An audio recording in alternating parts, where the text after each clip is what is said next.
ENT hospital in Pune. And today we are going to talk about ear, nose, throat care and beyond, with a special focus on ENT E-SEVA program, which is a unique learning as well as earning opportunity for general practitioners. So to just give you a background, my father, Dr. Vishwanath Chittale, was a very famous ENT surgeon in Pune, and he founded Dr. Chittale ENT Hospital. I, in fact, after my MBBS from BJ Medical College, went to Louisiana State University for my ENT and head and neck oncosurgery training. And in between, I had the privilege to finish my general surgery year in New York, as well as work as a research fellow at Fowler Memorial Lab in Columbia University in New York. So after completing ENT, I did achieve this certification. And there are very few on board who have ever received this certification. We are only 2 of us in the state of Maharashtra, but unfortunately, nobody has come back. So I think I'm the only one who has returned back to India. And that gave me the insight into what should be done in order to provide ENT care, not just to the patients that I'm seeing, but also provide care over and beyond. These are the few hospital associations I have been affiliated with. I have been I've worked at Guthrie Clinic in Pennsylvania, as well as right now I have been a faculty at Geisinger, which is the largest health system in Pennsylvania, for over 10 years. So yes, I work in 2 countries, and the whole intention was to provide best care, global kind of care to my patients. So the goals here are, through ENT E-SEVA program, is to deliver international standard of care to our patients. There is a big difference when it comes to guidelines and protocols in as far as medical practice guidelines. So the goal was to achieve that, to provide cost-effective treatment to patients who cannot afford it, and to design an earning and a learning opportunity to general practitioners, where general practitioners would be able to keep their patients and would be registered as an ENT E-SEVA doctor once they enroll through this program.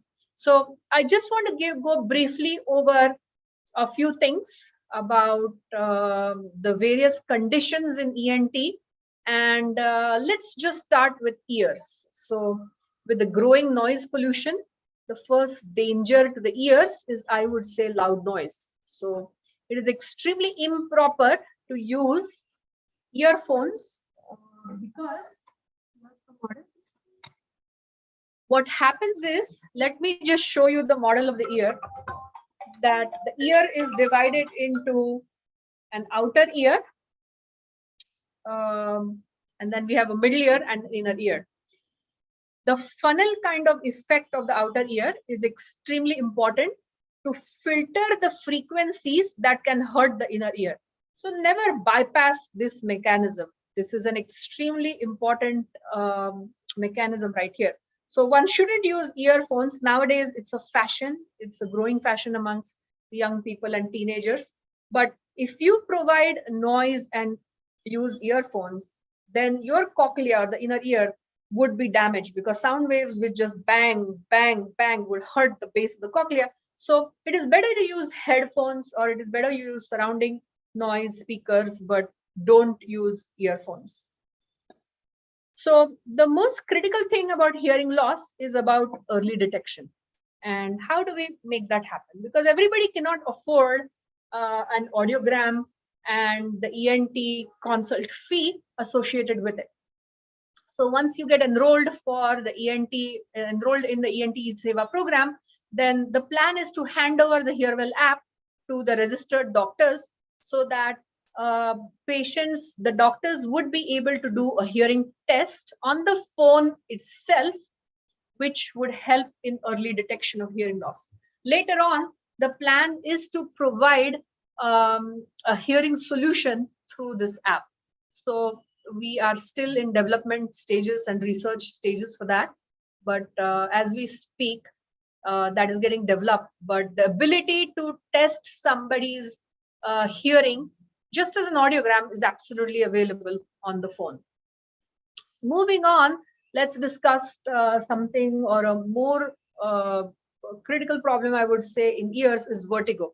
To just give you the statistics, 40% of the population is complains of has some history of dizziness or imbalance in their lifetime. So these are huge numbers, and we certainly don't have the capacity in India to handle these many patients. So again, the plan was to give the first line, discuss the first line and the second line treatment for vertigo with general practitioners, and to have a know-how of this disease so that they can tell the patients upfront that if the vertigo happens to come from the inner ear, then medications don't work. Medications are certainly not the way to go, and they would be redirected to vestibular rehab or balance therapy, which is extremely successful. So if the patient does have any peripheral vestibular dysfunction, a series of balance and gaze exercises will help to correct the problem. I have now seen almost 3,000 patients all over Maharashtra suffering from chronic vertigo. And chronic vertigo can sometimes be very tiring, but again, it's a matter of having protocols and it's the matter of knowing the correct steps. So simple things like, do we need to clean our ears? The answer is absolutely no, because there is a centrifugal mechanism involved where wax is created near the eardrum and the wax starts falling out in a centrifugal motion. So if you use any earbud, then you are working against nature and actually pushing the wax inside. So all these viewpoints or all these small little points are covered in the ENT training.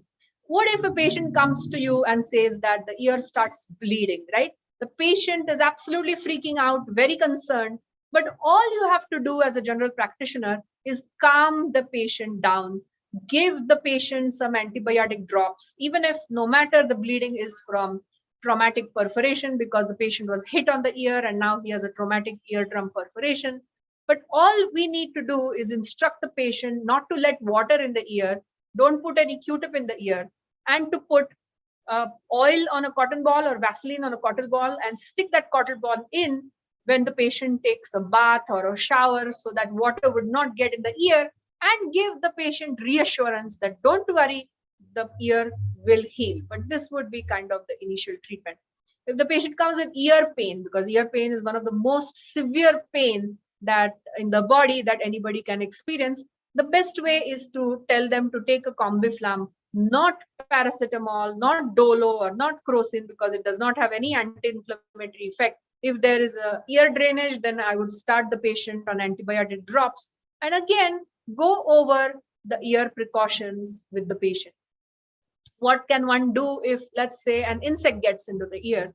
Then the best way is to put some oil in the ear, because you want to drown the insect so the insect doesn't keep damaging the structures inside the ear and damage the eardrum and get into the middle ear and so on and so forth. So these are the simple tips that are covered in the ENT E-SEVA training. It's basically 20 years of my knowledge put together in about 40 hours. Now let's switch gears to nose and what to do for nasal allergy. I think the most important thing that I would say is a nasal wash bottle. So I can show it to you in just a second. But this technique was actually an Ayurvedic technique that was described about 3,000 years ago, and we forgot about it. And the essential thing is to wash away these allergens. So really make use of Jalaneti. That will really provide 40 to 50% relief.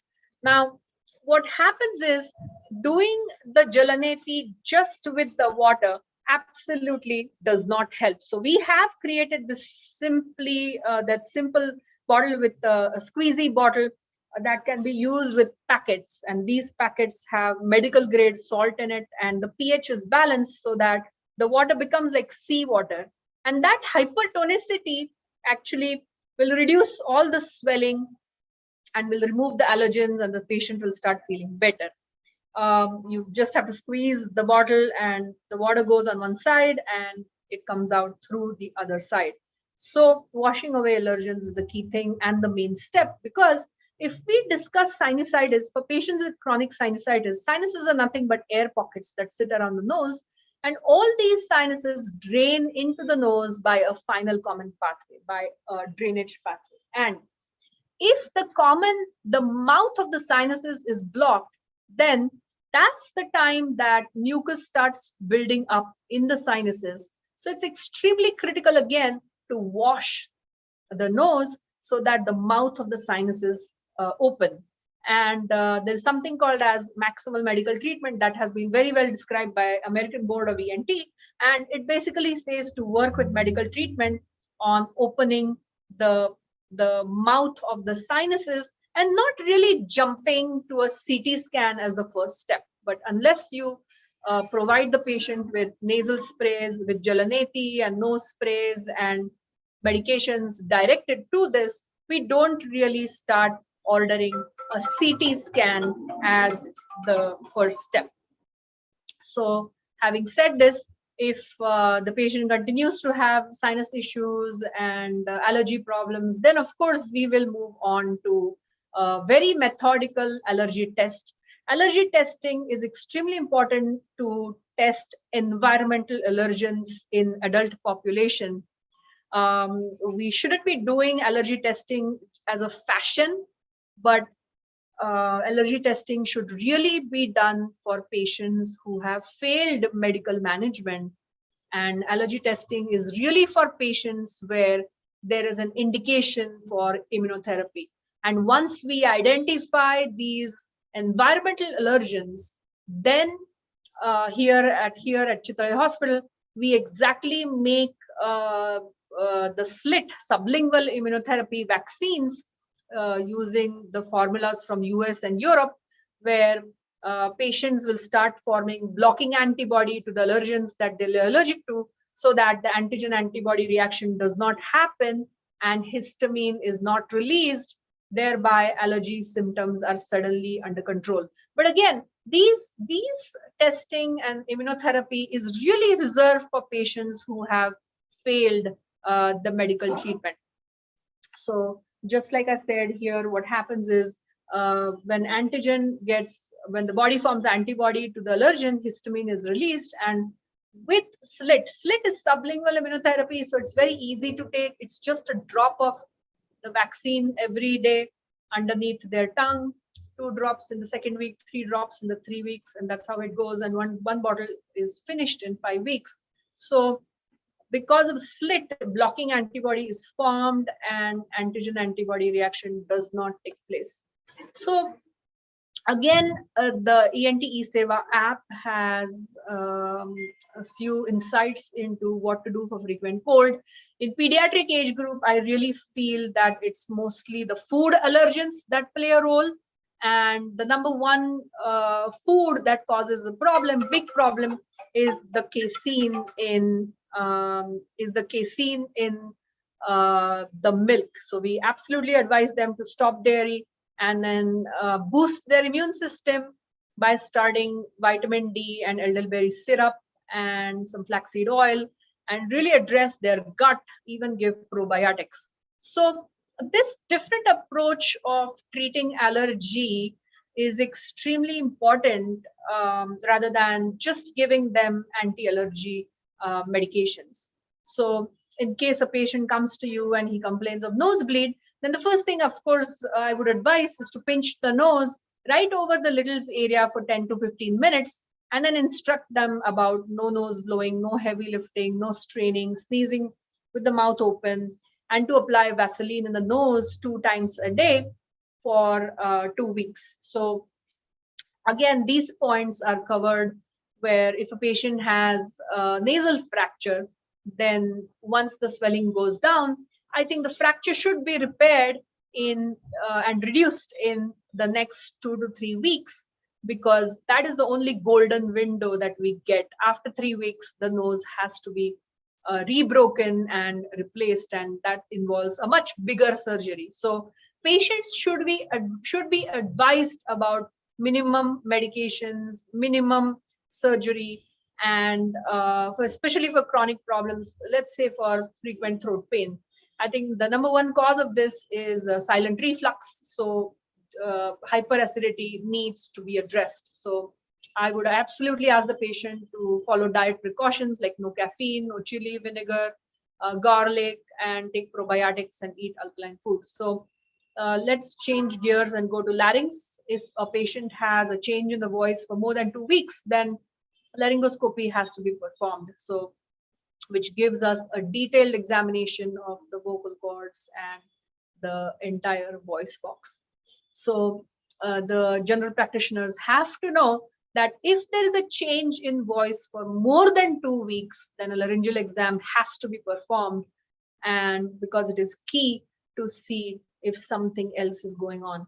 If there's a mass or a tumor or inflammation or nodules, polyps, whatever it is. But if the change in voice is just because of laryngitis or common cold, the voice has to come back in within 2 weeks. So if they have gone past that, then a laryngoscopy exam should be done. Similarly, the app, ENT E-SEVA app, also covers about difficulty swallowing. We don't talk about this much in India because there are no dysphagia or swallowing centers in India. But just like balance therapy or just like vestibular rehabilitation, swallow therapy has a big role to play depending on what phase of swallowing is affected. So we do study the phases of swallowing. So if somebody is having difficulty swallowing, we shouldn't just tell them that, the problem would just go away or just deal with it. But the answer is really that if it is going on for more than a few weeks, then the answer is to really get to the bottom of it. Similarly, for thyroid nodule, I think it's a very commonly noted problem, but absolutely we follow American Thyroid Association guidelines to study which nodule should be surgically operated or which nodule should be biopsied. And we accordingly make the decisions. So surgery should only be recommended when maximal medical treatment fails or international board guidelines exist for doing the surgery, meaning the peer-reviewed journals and the guidelines talk about if you have an absolute indication, then only we would do the surgery. I have been following the same guidelines as I would in United States over here in India, and I have transferred all that into ENT E-SEVA. So ENT E-SEVA app was designed, the original idea came from my father, who grew up in Bilavdi, which is a very small village in southern Maharashtra. And over there, he suffered an attack of appendicitis at a school-going age. And then when it got ruptured, he had decided that he's going to be a surgeon, and also decided that specialist care should really reach people who cannot afford them. And specialist opinion is very valuable. The first and second line of treatment of specialist guidelines are important. And this can be only done with the help of general practitioners. So my motto here is, let's join hands so that with the help of ENT E-SEVA, we can make a significant difference in early detection and for treatment of ENT and head and neck disorders. As we all know, head and neck is a very complicated and a complex field. There are a lot of structures packed in this narrow space that actually control the rest of the body. So head and neck anatomy, head and neck physiology, anything that happens even between the tract between the mouth and the beginning of the food pipe or the windpipe is extremely complex. In fact, I call this the no man's land, because very few people understand what goes on in this common tract, which phenomenally helps us to breathe, to talk, and to swallow.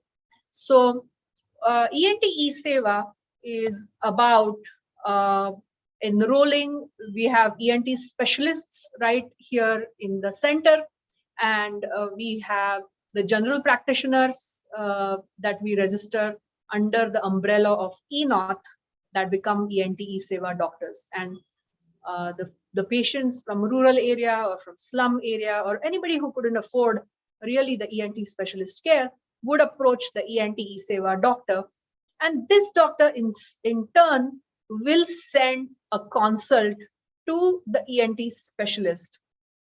And an expert opinion would be given after reviewing the case on the app. General practitioners can also attach a picture of the ear, nose, throat.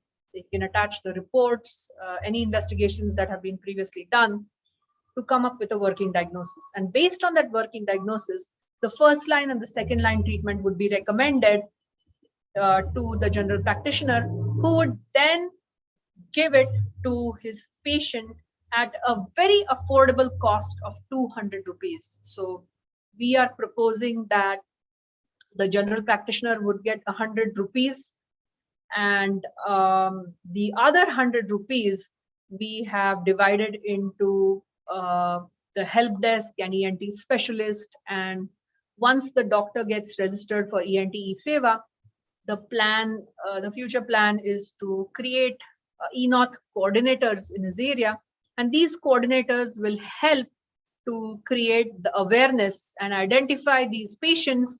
And once these coordinators have found these patients, they would direct these patients to the general practitioners. So it is a very win-win situation for general practitioners, because now they are keeping their patient. The patient population will increase, because suddenly that area would recognize that there is an ENT ESEVA doctor in that area, and they would be able to keep their patients because they would be the ones to follow up the patient. And of course, for tertiary care or somebody, for a patient who needs surgery, they will go to see an ENT specialist anyways. It is also a win-win situation for the patients, because now patients are getting care in 200 rupees. Let's say a hearing test, they would be able to get a hearing test in 200 rupees, or an ENT specialist opinion in 200 rupees. They would avoid unnecessary investigations and frustration and anxiety coming from it. So the plan is to really direct patients into streamlined care and specialist care right from the beginning, so that patients are not tossed from one specialist to the other, or one doctor to the other, and in just getting quality care. So ENT ESEVA model is all about giving quality care first in ENT, and then once this model is successful, then we would propose care in cardiology and diabetes and so on and so forth. So these general practitioners would get a backup from specialist for 24 hours or forever once they enroll into ENT ESEVA program. So just like I said before, this expert content that we just went through is about 50 hours. It covers almost all conditions that you would see in a general outpatient clinic as regards to ear, nose, throat, and even head and neck cancer, how to suspect it, how to help in early diagnosis. And mind you, these patients will thank you for their lifetime if suddenly you are able to diagnose a head and neck cancer early on, because 70% of head and neck cancer right now in India is diagnosed at a later stage. So if the general practitioner helps in making an early diagnosis, then that transforms to 90% or more survival for that patient and for that patient's family. So naturally, all these things will absolutely help to grow your practice. So ENT ESEVA content is presented in a very standardized, templated, it's easy viewing, easy understanding. It's done in Marathi. The content is very much based on all international practice guidelines. And Once the doctor is registered, basically the whole team is available for him for additional guidance, for providing, like I said, the coordinators and any help that he needs to give best care to the patient. Once the doctors register and complete their training, there is a quiz, 10 question quiz. And once he has passed that quiz, then we do hand over a certificate of completion. So they can put up this certificate of completion in their outpatient clinic. And we would also help to declare the doctor as an ENT E-SEVA doctor in that area.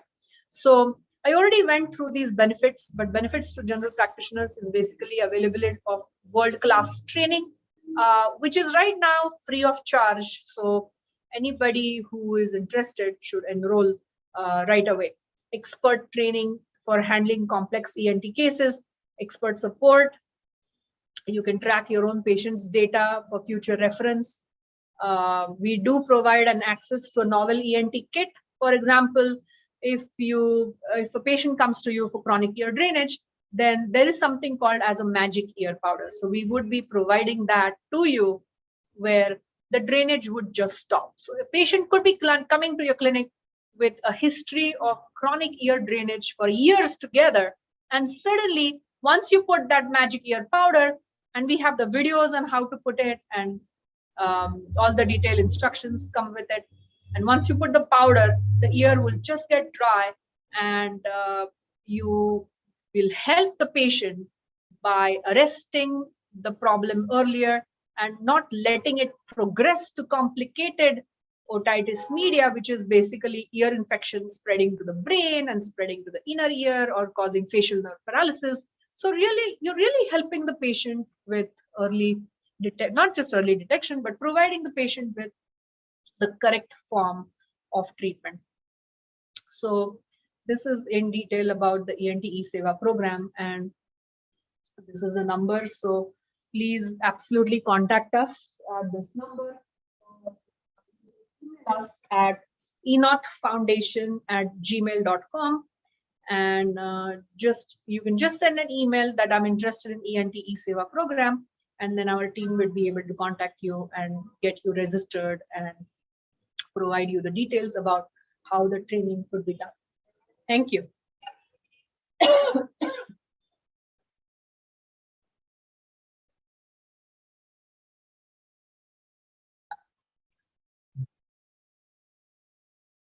So could you get an idea about the ENT E-SEVA program now? Because it was. Hello? Yes, madam. Yes. It was great presentation, madam.